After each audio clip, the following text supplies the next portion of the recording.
종교 행위와 신앙 행위 두 번째 시간입니다. 지난 시간 신앙의 진위는 사람들이 볼 때가 아닌 혼자 있을 때 드러난다는 사실을 살폈습니다.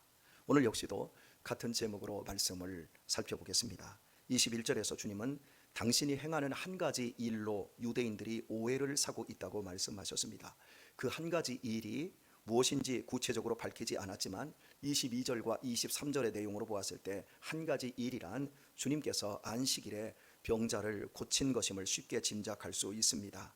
매우 선한 일이지만 문제는 안식일의 의료 행위가 율법을 어기는 행위로 간주되고 있었다는 것이 문제였습니다. 이 때문에 유대인들은 예수님에 대해 매우 화가 났고 결국 신성모독으로 예수님을 죽이는 원인이 되었습니다. 이런 유대인의 입장에 대해 주님께서는 너희가 안식일에도 할례를 주는데 내가 안식일에 사람의 전신을 온전케 한 것으로 너희가 나를 노여워하느냐? 외모로 판단하지 말고 공의의 판단으로 판단하라고 일침을 놓습니다. 신앙이란 눈에 보이는 형상이나 모양을 추구하고 완성해 가는 것이 아닙니다. 참된 신앙이란 눈으로는 볼 수 없는 본질을 쫓으며 그 본질을 자신의 삶 속에 이루어가는 삶의 행위입니다. 쉽게 설명하면 여러분의 몸이 여러분의 적정 몸무게보다 훨씬 높고 굉장히 겉으로는 튼튼해 보이지만 속은 굉장히 약하고 병들고 허할 수 있어요. 사람의 진짜 단단함은 보여지는 외부에 있는 것이 아니라 보이지 않는 나의 생활 습관, 어떤 규칙, 그 보이지 않는 곳에서 건강이 결정되듯이 신앙이란 마찬가지로 겉으로 보여지는 이 교회에서 이루어지기보다 실은 나 혼자 편하게 있을 때 마음대로 행동할 때 그때 신앙 행위가 하나님과 나와 직접적인 관계 속에서 하나님을 진실로 사랑하고 있는지로 결정이 된다라는 의미입니다. 그렇다고 해서 눈에 보이는 형식이나 모양이 중요하지 않은 것은 아닙니다. 종교 행위 역시 매우 중요하다고 할 수 있겠습니다. 그러나 형식만을 중요시 하다 보면 막상 보이지 않는 더 중요한 본질을 놓칠 우려가 있습니다. 30여 년 전 제가 전도사였을 때입니다. 당시만 해도 한국 교회는 매우 율법적 계율을 강조하는 때였습니다. 지금하고는 완전히 달랐습니다. 중고등부 예배가 끝나고 주일 저녁 예배 전에 학생 10여 명과 함께 분식집에 가서 저녁을 사 먹였습니다. 쥐꼬리만한 제 사례비를 쓴 것인데 그 일로 전도사가 주일을 범했다며 담임 목사님께 크게 구정을 들어야 했습니다. 저는 그때 대체 주일은 무엇이고 안식은 무엇인가, 주일은 어떻게 지켜야 거룩한 것인가 심각한 고민을 했지만 답을 찾을 길이 없었습니다. 왜냐하면 모두가 다 율법적으로 신앙생활을 하고 있었고 선배들이 찍어 눌러버리니까 후배는 찍소리도 할 수 없는 분위기였습니다. 유대인들은 안식일에 일하지 않았습니다. 그들은 철저하게 쉬는 모양을 고수했습니다. 그러나 왜 일하지 말아야 하는지 그 본질에 대해서는 아무 관심이 없었습니다. 왜 주일을 지켜야 되는지는, 왜 아이들에게 분식집에 주일에 데려가서는 안 되는지에 대해서 그 본질에 대해서는 목사님이 말씀하지 않았습니다. 그냥 무조건 노동을 금지하고 돈 쓰는 걸 막는 거였습니다. 하지만 안식일에 제사장들이 성전에서 제사 드리기 위해 짐승을 잡는 이 죽노동은 매우 신성시했습니다.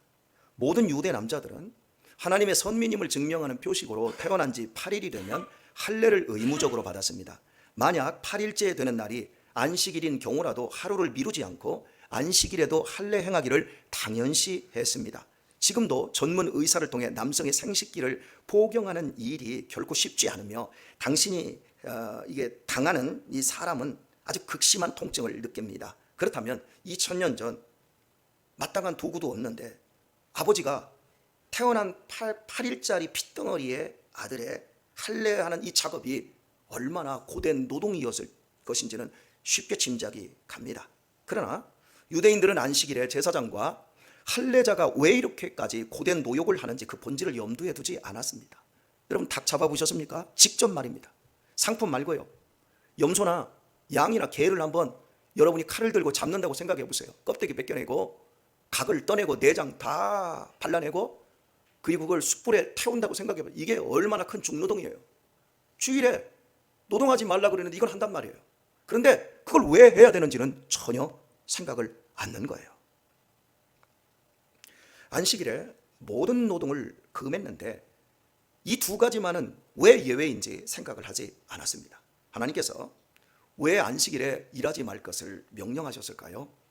하나님께서 인간을 사랑하셨기 때문입니다. 하나님께서는 그날 모든 욕망과 노동의 수고에서 쉬면서 당신의 백성이 당신의 참 사랑을 알게 되기를 원하셨습니다. 그러나 왜 제사장에게만은 제사의 일을 허락하셨습니까? 그 또한 인간을 사랑하시기 때문입니다. 제사장의 그 노동을 통하여 하나님께서 인간의 죄를 용서하시는 당신의 사랑을 베풀어 주시기 위함이었습니다. 일하지 말아야 할 안식일에 부모가 자식에게 할례 행하는 고된 노동을 왜 용납하셨습니까? 이 역시 인간을 사랑하시기 때문입니다. 일하지 않는 것도 인간을 사랑하시기 때문에, 일하는 것도 인간을 사랑하시기 때문에, 할례야말로 인간에 대한 영원한 하나님의 사랑의 증표입니다. 하지만 유대인들은 눈에 보이는 안식일의 모양, 안식일의 제사 모양, 할례의 모양에만 집착을 했습니다. 그 결과 안식일의 중요한 본질인 인간을 사랑하시는 하나님을 송두리째 놓쳐버리는 우를 범하고 말았습니다. 여러분은 현대의 삶을 살아가면서 모양을 추구하십니까? 본질을 추구하십니까? 오늘 말씀으로 우리 자신을 돌아보셔야 합니다. 하나님을 송두리째 놓쳐버리는 우를 범할 수밖에 없었던 것은 중요한 본질인 하나님의 사랑을 잃어버렸기 때문입니다. 그리하여 유대인들은 열심을 다해 안식을 지키고 지성으로 제사에 참여하며 자식들에게 어김없이 할례를 행하는 외적 모양을 완벽하게 다 갖추었음에도 불구하고 본질적으로는 하나님과 전혀 무관한 삶을 살 수밖에 없었습니다. 그래서 예수님께서 너희가 율법을 지키는 자가 없다 말씀하신 겁니다.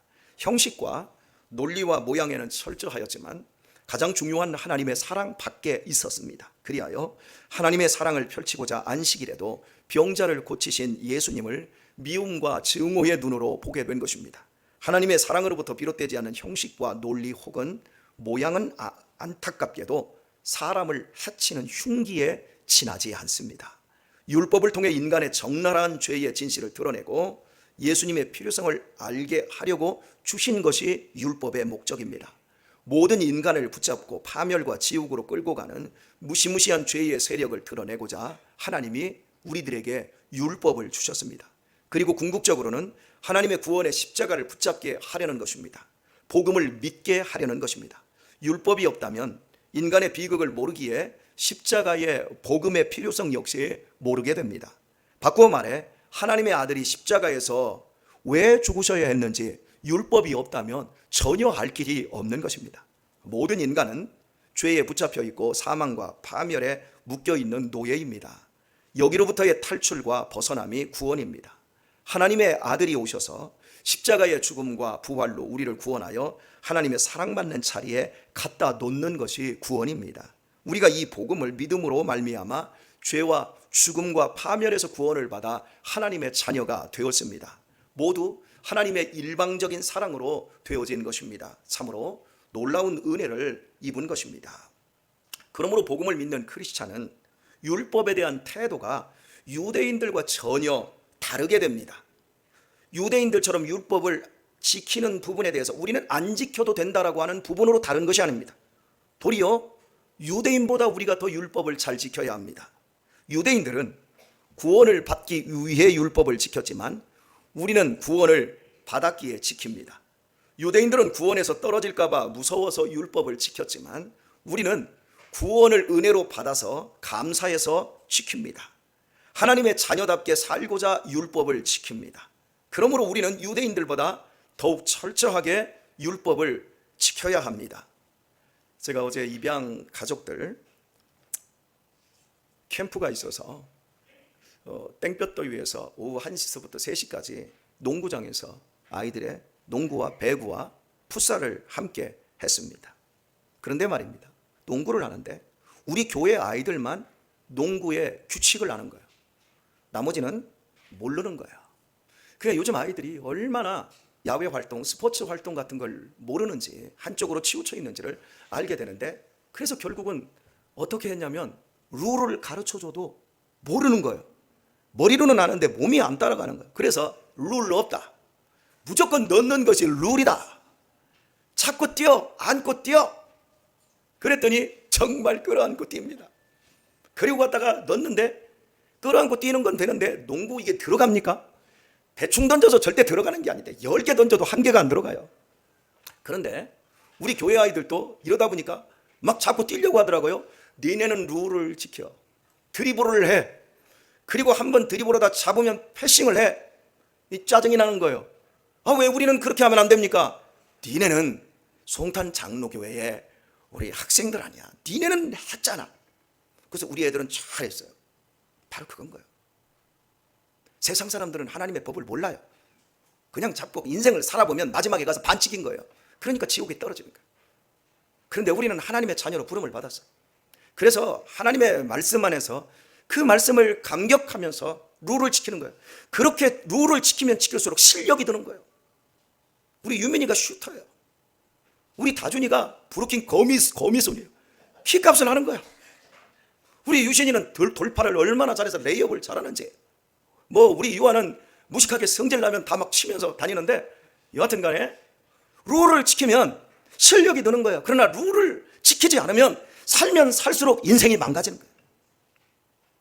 하나님의 사랑을 입었기에 우리는 하나님의 자녀가 되었기에 하나님의 말씀을 지켜야 하는 거예요. 그리고 그 지킴은 율법의 본질인 사랑의 실천이어야 돼요. 나 지켰어. 나 교회 갔다 왔어. 다 11조 했어. 자기 잘남과 겉으로 보여지는 모양새가 아니라 지킴으로 말미암아 그 사람 속에 사랑이 드러나야 되는 거예요. 시골 의사의 아름다운 동행이라는 책에 보면 의사인 박경철 씨가 겪은 이런 에피소드가 있습니다.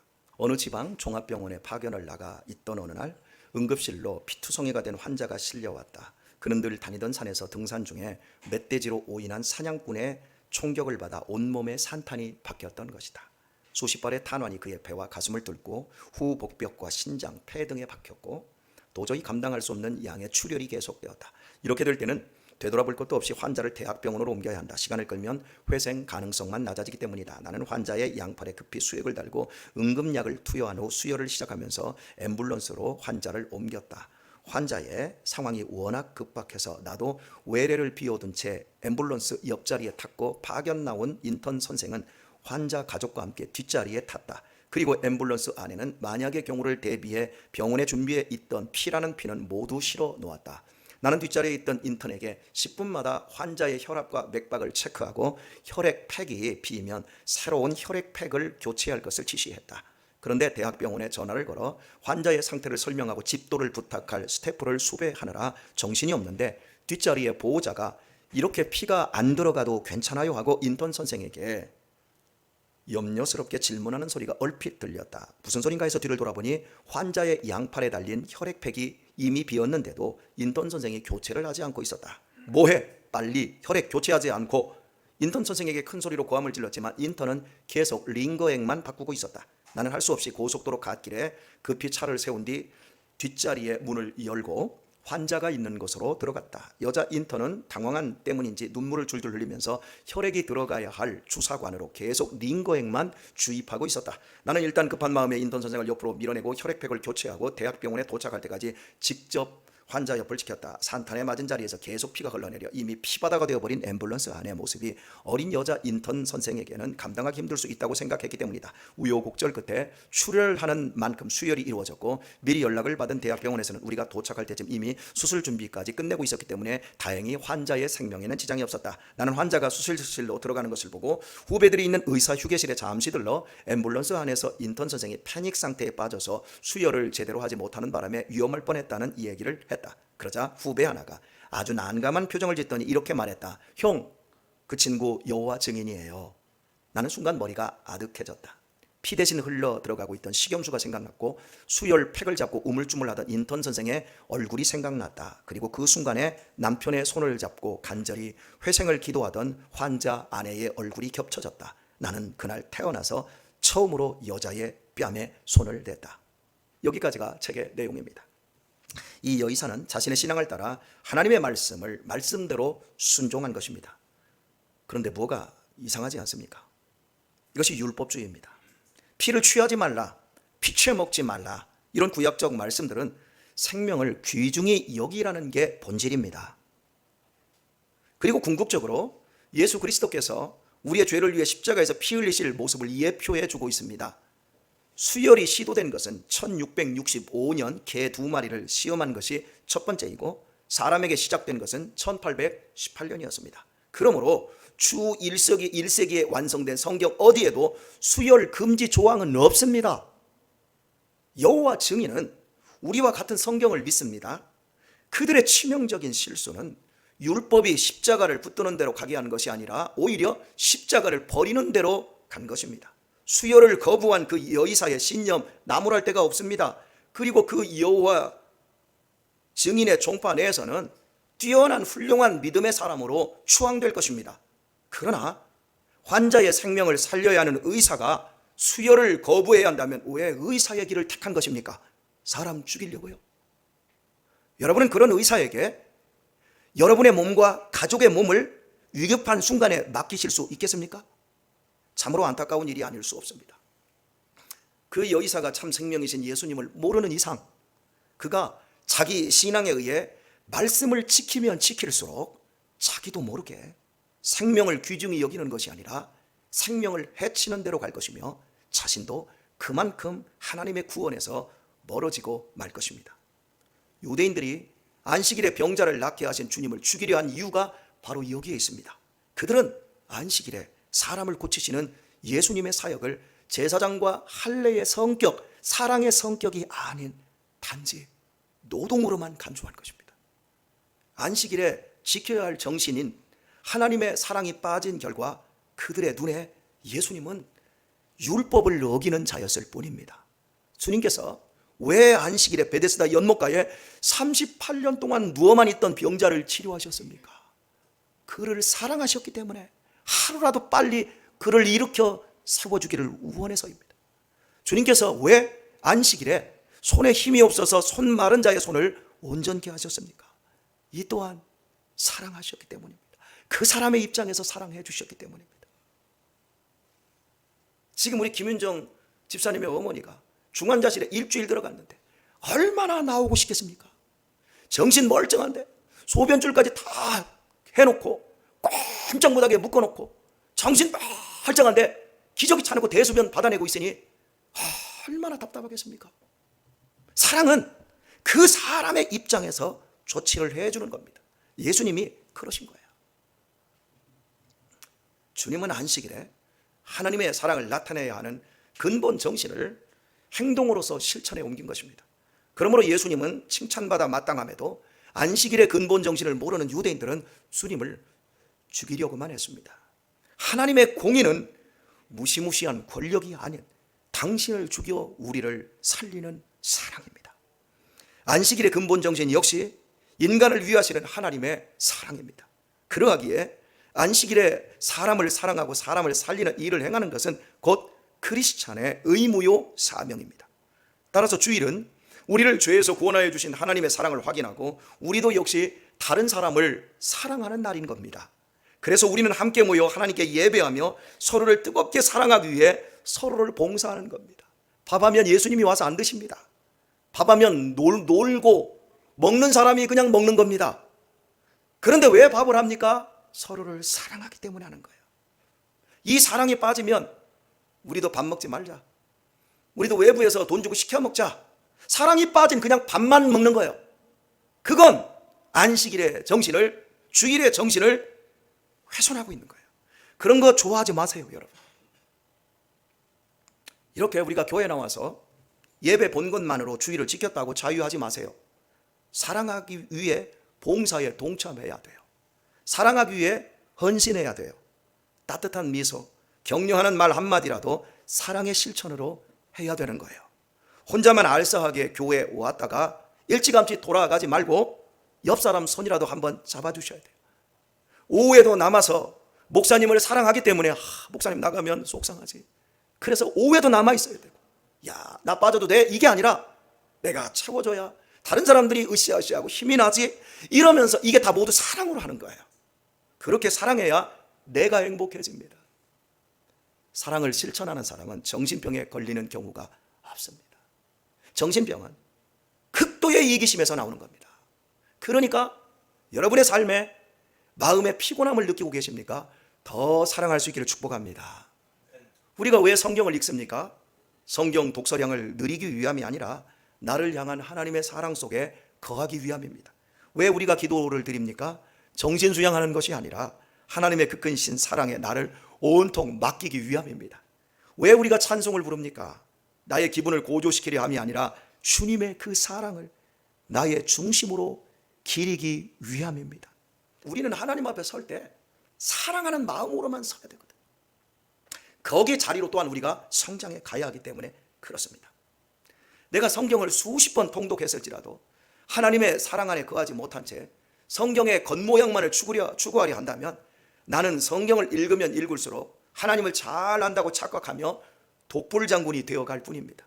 내가 쉬지 않고 밤낮 기도한다 할지라도 그 기도가 나 자신을 하나님의 사랑에 맡기기 위함이 아니라 내 욕망이 원하는 것을 획득하기 위한 것이라면 그 기도는 거듭될수록 나 자신을 더 이기적인 인간으로 경직시키고 말 것입니다. 하나님의 사랑을 알고 타인을 향한 사랑으로 진행되지 않는 율법 준수는 도리어 사람을 해치는 흉기일 뿐입니다. 저는 여러분들에게 빙점을 꼭 읽으라고 하고 싶습니다. 우리 젊은 세대들, 내가 지금 나이가 60이 넘지 않았다면 미우라 아야코의 빙점만큼은 꼭 읽으세요. 거기에 사랑의 본질과 사랑의 변화의 모습이 다 그려져 있어요. 꼭 읽으시면 좋습니다. 미우라 아야코가 자기 결혼 생활에 대해 쓴 부부 이야기라는 글이 있는데요, 제가 결혼 생활을 하면서 생각해 보니까 이 미우라 아야코에게 굉장히 많이 배웠더라고요. 제가 젊은 날 20대에서 30대 사이에 이 미우라 아야코의 책을 만난 게 우리 현재의 가정, 우리 부부관계, 이게 지금 거기에서 다 나온 것 같아요. 그만큼 중요한 책이에요. 근데 여기에 딱 한 토막의 글을 여러분에게 읽어드릴게요. 한번 생각을 해보세요. 나는 가정생활에서 좀 칠칠치 못한 면이 많다. 외출해서 돌아오면 오버코트도 머플러도 거의 제자리에 갖다 놓는 법이 없다. 코트를 어디에 놓았는지도 잊은 채 난 계단을 뛰어 올라간다. 조금이라도 빨리 내 남편의 얼굴을 보고 싶어서이다. 정리 정도는 모르지만 참으로 사랑을 아는 여인이다 싶지 않습니까? 좀 모자란 것 같지만 참 행복을 아는 여인입니다.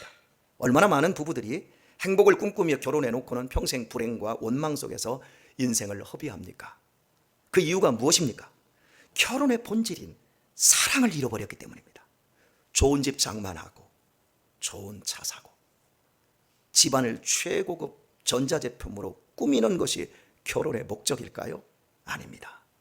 사랑하기 위해 결혼했습니다. 그 사람 편에서 사랑해주기 위해 결혼했습니다. 행복은 사랑할 때에만 꽃이 피고 사랑에 집중할 때에만 결실합니다. 여러분은 미우라 아야코처럼 집에 들어오면 배우자를 향해 달려갑니까? 집안의 청소와 정리 상태를 먼저 살핍니까? 솔직하게 평생토록 결혼하던 날 보던 그 그윽한 눈으로 내 배우자를 봐줄 수 있다면 얼마나 따뜻한 부부애를 유지할 수 있겠습니까? 비교적 우리 집에 많이 온 사람이 이석봉 집사님입니다. 혼자 계시니까 제가 수시로 우리 집에 초청해서 밥을 함께 먹고 함께 시간을 나누는데 저한테 그런 얘기를 하더라고요. 내가 목사님을 조금만 일찍 만나더라도 나는 내 가정을 지켰을 수 있을 것 같아요. 그러면서 또 이런 말을 해요.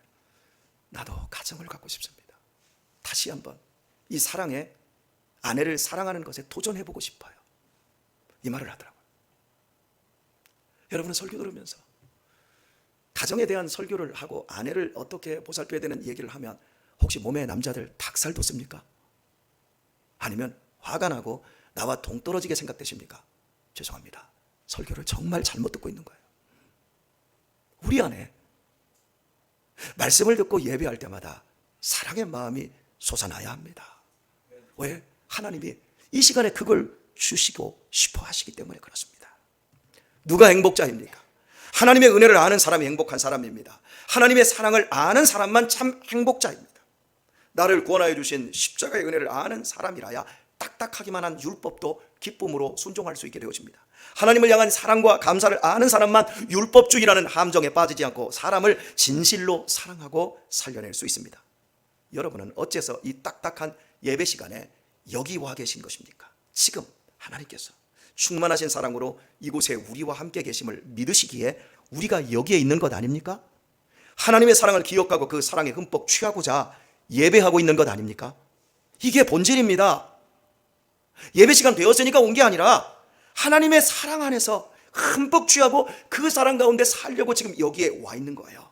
주 안에서 사랑하는 우리 교우 여러분, 어떤 경우에도 눈에 보이는 것들 때문에 하나님의 사랑을 놓치는 자가 되지 마십시오. 주님의 사랑을 놓치는 순간 우리는 본질을 모르는 형식주의자로 전락하게 됩니다. 그러므로 권면합니다. 여러분의 찬송에 하나님을 향한 사랑이 담기게 하십시오. 여러분의 기도와 여러분의 예물과 여러분의 봉사에 하나님의 사랑을 담아내십시오. 열심만 담아내지 마시고 하나님의 사랑을 담아내십시오. 그리고 하나님을 향한 사랑의 마음 그대로 여러분의 배우자와 여러분의 자녀와 여러분의 부모와 형제를 대하시고 모든 사람을 하나님의 사랑으로 대하십시오. 형사의 눈이 아닌 주님의 눈으로 사람에게 집중하시고 주님의 사랑으로 판단하며 주님의 사랑으로 말하고 주님의 사랑으로 행동하십시오. 그리하여 하나님의 자녀로 사는 세월이 많아질수록 더욱 사랑이 많은 사람이 될 수 있기를 바랍니다. 오늘의 말씀을 맺습니다. 말씀대로 살고 싶습니까?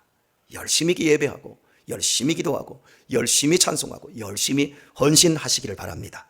그리고 열심히 하는 것만큼 따뜻한 사람이 되십시오. 열심히 하는 것만큼 더 너그러워지시기를 바랍니다. 열심히 하는 것만큼 더욱 이해심이 넓고 풍성해지시기를 바랍니다. 그때부터 우리의 삶은 기쁨과 평안이 열매 맺으며 내 주변에 아름다운 하나님의 나라가 눈부시게 펼쳐질 것입니다. 남은 인생 더욱 사랑스러워 가시다가 세상 떠나가는 날 아버지의 집 천국으로 기쁘게 이사할 수 있기를 예수님 이름으로 축원합니다.